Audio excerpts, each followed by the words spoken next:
আর এমন বিদ্রোহ করেছিল, বিদ্রোহ করতে করতে ফেরাউন বলেছিল আনা রাব্বুকুমুল আ'লা, আমি হচ্ছি সবচেয়ে বড় খোদা। ফেরাউন নিজেকে রব বলে দাবি করেছিল। শুধু তাই নয়, ওয়াজআলা আহলাহা শিয়া, সে তার জনপদের, তার এলাকার মানুষগুলোকে বিভক্ত করে রেখেছিল ক্ষমতায় থাকার জন্য।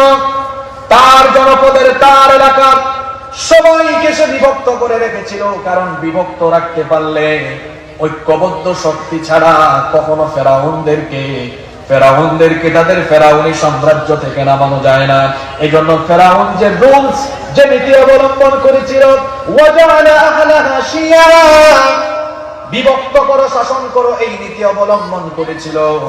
আজকের পৃথিবীতেও ফেরাউনরা এই নীতি অবলম্বন করে আজকের দুনিয়ার ফেরাউন রূপী যত মানুষ আছে তারাও দেশে দেশে, এলাকায় এলাকায়